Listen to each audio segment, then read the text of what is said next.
بسم اللہ الرحمن الرحیم۔ معزز خواتین حضرات، السلام علیکم ورحمۃ اللہ وبرکاتہ۔ شراب پینے والے کی سزا کیا ہے؟ یہ ہے ہمارے آج کے حدیث کے سبق کا موضوع۔ مشکات المصابیح کتاب الحدود، باب ہے شراب پینے کی حد۔ 3414 حدیث کتاب میں اور پہلی ہے باب میں۔ الفاظ حدیث کے یہ ہیں کہ ان انس رضی اللہ عنہ ان نبی صلی اللہ علیہ وسلم ضرب فی الخمر بالجرید والنعال وجلد ابو بکر رضی اللہ عنہ 40 متفق علیہ۔ وفی روایت عنہ ان نبی صلی اللہ علیہ وآلہ وسلم کان یضرب فی الخمر بالنعال والجرید 40۔ معزز خواتین حضرات، آپ نے سماعت فرمایا کہ یہ روایت متفق علیہ ہے صحیح بخاری اور صحیح مسلم میں۔ تفصیلی حوالہ صحیح بخاری کتاب الحدود، اور دوسرا باب ہے شراب پینے والوں کو مارنے کے بارے میں۔ 6773ویں حدیث ہے، 6776ویں بھی ہے۔ صحیح مسلم میں دو جگہ پر 4452 اور 54، سنن ترمذی میں 1443، سنن ابی داؤد میں 4479، سنن ابن ماجہ میں 2570۔ تو حدیث کی سند پر کسی قسم کی کوئی حدیث کی سند پر کسی قسم کا کوئی اعتراض نہیں ہے۔ ترجمے کی طرف بڑھتے ہیں،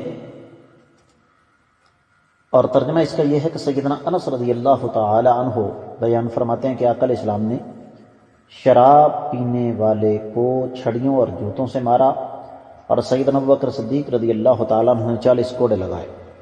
اور ایک روایت میں ہے کہ اللہ کے نبی صلی اللہ علیہ وسلم نے شراب پینے والے کو 40 کوڑے اور جوتے مارے۔ معزز خواتین حضرات، اہل علم یہ لکھتے ہیں کہ ابتدائی اسلام میں شرابی کے لیے کوئی حد متعین نہیں تھی، جوتوں اور چھڑیوں سے اس کی مرمت کی جاتی تھی۔ پھر آقا علیہ الصلوۃ والسلام نے اس شرابی کی سزا 40 کوڑے مقرر کر دی۔ سیدنا ابوبکر رضی اللہ تعالیٰ عنہ کے دور خلافت میں یہی سزا رہی۔